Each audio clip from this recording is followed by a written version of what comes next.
আজকে চলে এসেছি রামপুরহাট থেকে 150 কিলোমিটার দূরে বাঘারুয়া, যেটা ঝাড়খণ্ডে পড়ছে বাঘারুয়া।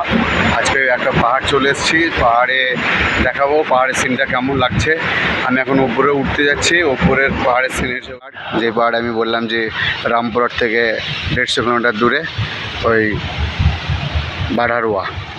আরও দেখাবো, বিস্তারিত লাইনেই থাকো সবাই, আর লাইক শেয়ার কমেন্টও করো, দেখাবো আরও নেক্সট। এটাই ক্যাসার খাদান পাথর এখানে চলছে এখন, এই হিসাব নিতেই আমি এসেছি, আমার পার্টি থেকে নিয়ে এসেছি। এখন দেখা যাক কী হবে, কখন বার হবো বুঝতেও পারছি না, এত সুন্দর দৃশ্য ছেড়ে যেতেও ইচ্ছা হচ্ছে না। তোমাদেরকে আরও দেখাবো তিন পাহাড়ের পাহাড় সব। এখানে ডাম্পারটা কাজ চলছে এখন, ও এখনই পাথর নামালো, পাথর নামে এখন দাঁড়িয়ে আছে, এখন বেরাবে। আর আমি এই ওপর থেকে এখন নিচে যাচ্ছি, নিচে আমার গাড়ি রাখা আছে, ওই সামনে ওই নিচে ওখানে আমার গাড়ি রাখা আছে, আমি ওখানে যাবো।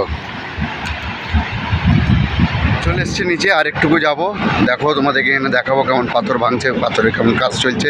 আমি ছিলাম ওই ওপরটাতে, ওখানে ওপর থেকে নিচে চলে এলাম, এখন দেখাবো এখানে পাথরের কেমন ভাঙছে আছে, এখানে কেমন পাথর ভাঙছে।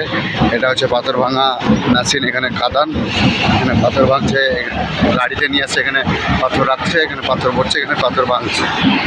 ওই আমার গাড়ি, আমার পার্টি চলে এসছে, আর আমার ভিডিও করা হবে না, বেরিয়ে যাবো, তারপরে দেখাবো পরপর।